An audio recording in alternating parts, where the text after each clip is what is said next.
यदि सब माया है तो जन्म का क्या अर्थ है? एक प्रश्न सदियों से मनुष्य को परेशान करता आया है। यदि यह संसार माया है, यदि सब कुछ एक भ्रम है, तो फिर हम जन्म क्यों लेते हैं? हमारा इस दुनिया में आने का उद्देश्य क्या है? हम जन्म लेते हैं, बड़े होते हैं, शिक्षा प्राप्त करते हैं, धन कमाते हैं, रिश्ते बनाते हैं और एक दिन इस संसार को छोड़कर चले जाते हैं। लेकिन इन सबके बीच एक प्रश्न हमेशा बना रहता है, क्या जीवन का यही अंतिम सत्य है या इसके पीछे कोई और रहस्य छिपा हुआ है? अष्टावक्र गीता इस प्रश्न का उत्तर देती है। राजा जनक ने महर्षि अष्टावक्र से पूछा था, यदि संसार केवल माया है तो मनुष्य इस संसार में जन्म क्यों लेता है? अष्टावक्र ने उत्तर दिया, जनक, जन्म और मृत्यु केवल शरीर के हैं, आत्मा के नहीं। अष्टावक्र गीता के अनुसार हमारा वास्तविक स्वरूप शरीर नहीं है। हम शुद्ध चेतना हैं जो कभी पैदा नहीं होती और कभी मरती नहीं है। जन्म केवल एक अनुभव है, एक यात्रा है जिसे आत्मा इस संसार में करती हुई दिखाई देती है। लेकिन यहां सबसे बड़ा भ्रम यह है कि हम स्वयं को शरीर मान लेते हैं। बचपन से हमें यही सिखाया जाता है कि हम यही शरीर हैं, यही नाम है, यही पहचान है। और इसी भ्रम को अष्टावक्र माया कहते हैं। माया का अर्थ यह नहीं है कि संसार बिल्कुल अस्तित्वहीन है। माया का अर्थ है जो जैसा दिखाई देता है वह वास्तव में वैसा नहीं है। जैसे रात में अंधेरे में पड़ी हुई रस्सी हमें साफ दिखाई दे सकती है, वैसे ही यह संसार हमें स्थायी और वास्तविक दिखाई देता है, जबकि यह हर क्षण बदल रहा है।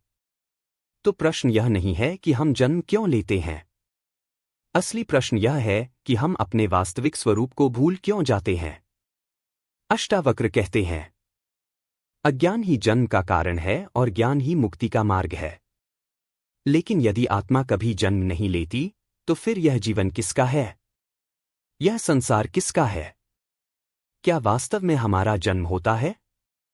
अष्टावक्र गीता का सबसे गहरा सिद्धांत यह है कि आत्मा का कभी जन्म नहीं होता। जिसे हम जन्म कहते हैं, वह केवल शरीर का प्रकट होना है। कल्पना कीजिए कि समुद्र में एक लहर उठती है। कुछ समय बाद वह लहर समाप्त हो जाती है। क्या वास्तव में लहर पैदा हुई थी और मर गई थी? नहीं, वह हमेशा समुद्र ही थी। उसी प्रकार आत्मा भी कभी जन्म नहीं लेती और कभी मरती नहीं है। शरीर आता है और चला जाता है, लेकिन चेतना हमेशा बनी रहती है। महर्षि अष्टावक्र कहते हैं, तुम न शरीर हो, न मन हो, न बुद्धि हो। तुम केवल शुद्ध चेतना हो। लेकिन जैसे ही मनुष्य अपने आप को शरीर मान लेता है, वैसे ही उसके भीतर भय, दुख और मृत्यु की चिंता पैदा हो जाती है। वह सोचता है, मैं बूढ़ा हो रहा हूं। एक दिन मैं मर जाऊंगा। मेरा सब कुछ समाप्त हो जाएगा। अष्टावक्र कहते हैं कि यह सब मन का भ्रम है। जिस प्रकार कोई अभिनेता मंच पर अलग अलग भूमिकाएं निभाता है, उसी प्रकार आत्मा भी विभिन्न शरीरों के माध्यम से जीवन का अनुभव करती हुई दिखाई देती है। लेकिन अभिनेता कभी अपनी भूमिका नहीं बन जाता। ठीक उसी तरह तुम भी अपने शरीर नहीं हो। जब तक यह सत्य समझ में नहीं आता, तब तक जन्म और मृत्यु का चक्र चलता रहता है। यदि संसार माया है, तो हम दुखी क्यों होते हैं? यह प्रश्न बहुत स्वाभाविक है। यदि संसार केवल माया है, तो हमें दुख क्यों होता है? हमें दर्द क्यों महसूस होता है? हम रोते क्यों हैं? अष्टावक्र कहते हैं कि दुख संसार से नहीं, बल्कि हमारी आसक्ति से पैदा होता है। हम किसी व्यक्ति, वस्तु, सम्मान या धन को अपना मान लेते हैं। और जब वह चीज हमसे दूर हो जाती है, तो हम दुखी हो जाते हैं। एक छोटा बच्चा खिलौने के टूटने पर रोता है, क्योंकि वह उसे अपना मानता है। एक बड़ा व्यक्ति धन के खोने पर दुखी होता है, क्योंकि वह उसे अपनी पहचान मानता है। लेकिन अष्टावक्र कहते हैं, जिस क्षण तुम समझ जाओगे कि कुछ भी तुम्हारा नहीं है, उसी क्षण तुम्हारा दुख समाप्त होने लगेगा। इस संसार में सब कुछ बदल रहा है। शरीर बदल रहा है। रिश्ते बदल रहे हैं। विचार बदल रहे हैं। समय बदल रहा है। फिर भी हम चाहते हैं कि सब कुछ हमेशा वैसा ही बना रहे। यही इच्छा दुख का कारण है। अष्टावक्र कहते हैं, माया वस्तुओं में नहीं, बल्कि उन्हें स्थायी मानने में है। जिस दिन तुम यह स्वीकार कर लोगे कि संसार परिवर्तनशील है, उसी दिन तुम्हारे भीतर शांति आने लगेगी। फिर जीवन का उद्देश्य क्या है? यदि सब कुछ माया है, तो जीवन का उद्देश्य क्या है? अष्टावक्र गीता के अनुसार जीवन का उद्देश्य धन, प्रसिद्धि या शक्ति प्राप्त करना नहीं है।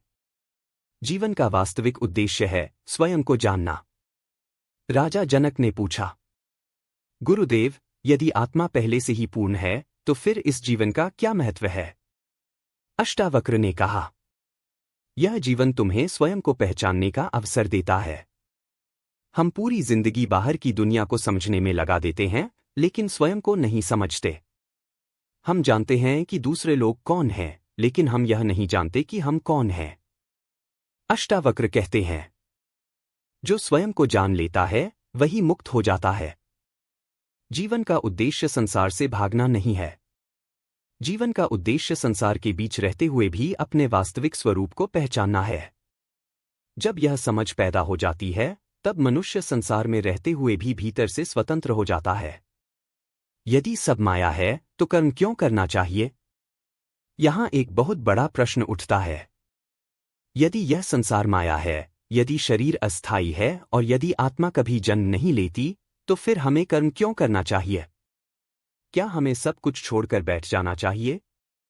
राजा जनक ने भी महर्षि अष्टावक्र से यही प्रश्न पूछा था। गुरुदेव, यदि संसार केवल एक स्वप्न है, तो फिर कर्म करने का क्या अर्थ है?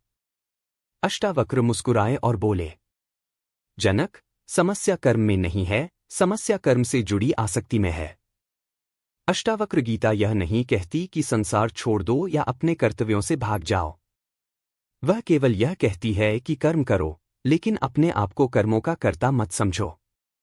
कल्पना कीजिए कि एक अभिनेता मंच पर राजा की भूमिका निभा रहा है। वह पूरी ईमानदारी से अभिनय करता है, लेकिन भीतर से जानता है कि वह वास्तव में राजा नहीं है।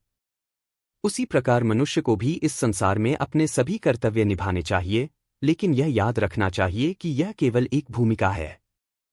समस्या तब शुरू होती है जब हम अपनी भूमिका को ही अपना वास्तविक स्वरूप मान लेते हैं। जब हम कहते हैं, यह मेरा घर है, यह मेरा धन है, यह मेरा सम्मान है, तभी दुख शुरू होता है। अष्टावक्र कहते हैं, कर्म करो, लेकिन फल की चिंता मत करो, क्योंकि फल कभी तुम्हारे नियंत्रण में नहीं होता। एक किसान खेत में बीज बो सकता है, लेकिन बारिश उसके हाथ में नहीं है। एक विद्यार्थी मेहनत कर सकता है, लेकिन परिणाम उसके हाथ में नहीं है। इसी प्रकार मनुष्य केवल कर्म कर सकता है, लेकिन उसके परिणाम को नियंत्रित नहीं कर सकता। यही समझ मनुष्य को भीतर से मुक्त कर देती है। माया का वास्तविक अर्थ क्या है? अधिकांश लोग सोचते हैं कि माया का अर्थ है कि संसार झूठा है। लेकिन अष्टावक्र गीता का अर्थ इससे कहीं अधिक गहरा है। माया का अर्थ है, जो हर क्षण बदल रहा है, उसे स्थायी समझ लेना। आज तुम्हारा शरीर वैसा नहीं है जैसा बचपन में था। तुम्हारे विचार बदल चुके हैं। तुम्हारे रिश्ते बदल चुके हैं। तुम्हारी इच्छाएं बदल चुकी हैं। फिर भी तुम इन सबको अपना स्थायी स्वरूप मान लेते हो। यही माया है। अष्टावक्र कहते हैं, जिसे तुम अपना समझते हो, वह सब एक दिन छूट जाएगा। धन छूट जाएगा, शरीर छूट जाएगा, नाम और प्रसिद्धि भी समाप्त हो जाएंगे। लेकिन एक चीज कभी समाप्त नहीं होती, तुम्हारी चेतना। जैसे कोई व्यक्ति सपने में पूरी दुनिया देखता है और जागने पर समझ जाता है कि वह केवल सपना था, उसी प्रकार आत्मज्ञान होने पर मनुष्य समझ जाता है कि यह संसार भी परिवर्तनशील है। इसका अर्थ यह नहीं कि संसार बेकार है। इसका अर्थ केवल इतना है कि इसे अंतिम सत्य मत समझो। हम बार बार जन्म क्यों लेते हैं? राजा जनक ने पूछा, यदि आत्मा अमर है, तो फिर जन्म और मृत्यु का यह चक्र क्यों चलता रहता है? अष्टावक्र ने उत्तर दिया, जब तक मनुष्य अपने वास्तविक स्वरूप को नहीं पहचानता, तब तक वह स्वयं को शरीर मानता रहता है और यही अज्ञान उसे जन्म मृत्यु के चक्र में बांधे रखता है। अष्टावक्र गीता के अनुसार जन्म का कारण संसार नहीं, बल्कि अज्ञान है। मनुष्य बार बार इसलिए जन्म लेता है क्योंकि वह अपनी इच्छाओं, आसक्तियों और अहंकार से मुक्त नहीं हो पाता। जिस व्यक्ति के मन में इच्छाएं हैं, वह हमेशा कुछ न कुछ पाना चाहता है। और जब तक पाने की इच्छा बनी रहती है, तब तक मन अशांत रहता है। अष्टावक्र कहते हैं, मुक्ति तब मिलती है जब मनुष्य समझ लेता है कि वह कभी बंधा हुआ था ही नहीं। जिस दिन यह अनुभव हो जाता है कि मैं शरीर नहीं हूं, मैं शुद्ध चेतना हूं, उसी दिन जन्म और मृत्यु का भय समाप्त होने लगता है। यदि सब माया है तो प्रेम का क्या अर्थ है? यह भी एक महत्वपूर्ण प्रश्न है। यदि संसार माया है तो क्या प्रेम भी माया है? अष्टावक्र कहते हैं कि आसक्ति और प्रेम अलग अलग चीजें हैं। आसक्ति कहती है, तुम मेरे हो। प्रेम कहता है, मैं तुम्हारी स्वतंत्रता का सम्मान करता हूं। आसक्ति में भय होता है, प्रेम में स्वतंत्रता होती है। आसक्ति में स्वार्थ होता है, प्रेम में समर्पण होता है। अष्टावक्र गीता हमें सिखाती है कि संसार से भागना नहीं है, बल्कि संसार में रहते हुए भी भीतर से स्वतंत्र रहना है। यही सच्चा प्रेम है।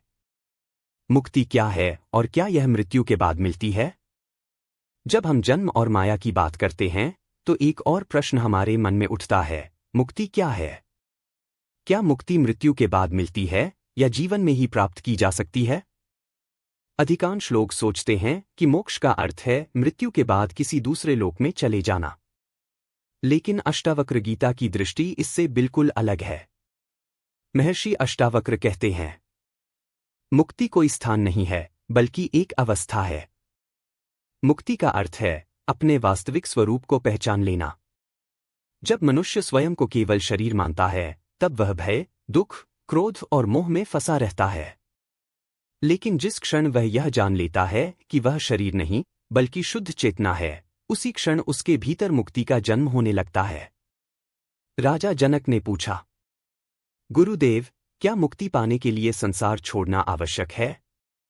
अष्टावक्र ने उत्तर दिया, नहीं जनक, मुक्ति संसार छोड़ने से नहीं, बल्कि अज्ञान छोड़ने से मिलती है। यदि कोई व्यक्ति जंगल चला जाए, लेकिन उसके मन में अभी भी इच्छाएं, क्रोध और अहंकार मौजूद हों, तो वह मुक्त नहीं हो सकता। और यदि कोई व्यक्ति संसार में रहकर भी अपने वास्तविक स्वरूप को जान ले, तो वह यहीं रहते हुए मुक्त हो सकता है। अष्टावक्र गीता कहती है कि मुक्ति भविष्य में मिलने वाली कोई वस्तु नहीं है। मुक्ति इसी क्षण संभव है। जब तुम अपने मन के विचारों से स्वयं को अलग देखना शुरू कर देते हो, तब धीरे धीरे तुम्हें अनुभव होने लगता है कि तुम विचार नहीं हो। जब तुम अपने शरीर से स्वयं को अलग महसूस करने लगते हो, तब तुम्हें पता चलता है कि तुम शरीर भी नहीं हो। और जब यह अनुभव गहरा हो जाता है कि तुम केवल साक्षी हो, तब वही अवस्था मुक्ति कहलाती है। यदि सब माया है, तो हमें कैसे जीना चाहिए? यदि सब माया है, तो हमें अपना जीवन कैसे जीना चाहिए? क्या हमें सब कुछ छोड़ देना चाहिए? क्या हमें अपने परिवार, काम और जिम्मेदारियों से दूर हो जाना चाहिए? अष्टावक्र का उत्तर है, नहीं। अष्टावक्र गीता हमें संसार से भागना नहीं सिखाती, बल्कि संसार के बीच में रहते हुए जागरूक रहना सिखाती है। महर्षि अष्टावक्र कहते हैं, जीवन को एक खेल की तरह जियो। अपने कर्तव्यों को पूरी ईमानदारी से निभाओ, लेकिन यह याद रखो कि कुछ भी स्थायी नहीं है। प्रेम करो, लेकिन आसक्ति मत रखो। कर्म करो, लेकिन फल की चिंता मत करो। धन कमाओ, लेकिन उसे अपनी पहचान मत बनाओ। सम्मान मिले तो अहंकार मत करो और अपमान मिले तो टूटो मत। अष्टावक्र कहते हैं, जो व्यक्ति संसार के बीच रहकर भी भीतर से शांत रहता है, वही सच्चा ज्ञानी है। इसलिए यदि कोई पूछे कि सब माया है, तो हम जन्म क्यों लेते हैं, तो अष्टावक्र गीता का उत्तर होगा, हम जन्म लेते हैं ताकि अपने वास्तविक स्वरूप को पहचान सकें। हम इस संसार में इसलिए आते हैं ताकि समझ सकें कि हम संसार नहीं हैं। हम इसलिए जीते हैं ताकि एक दिन यह जान सकें कि हम जन्म और मृत्यु से परे हैं। इस पूरी यात्रा का उद्देश्य बाहर कुछ पाना नहीं, बल्कि स्वयं को जानना है। और जिस दिन मनुष्य स्वयं को जान लेता है, उसी दिन उसके सारे प्रश्न समाप्त हो जाते हैं। अष्टावक्र का संदेश है, तुम न शरीर हो, न मन हो, न यह संसार हो। तुम शुद्ध, शांत और अनंत चेतना हो। इसे जान लो, यही मुक्ति है।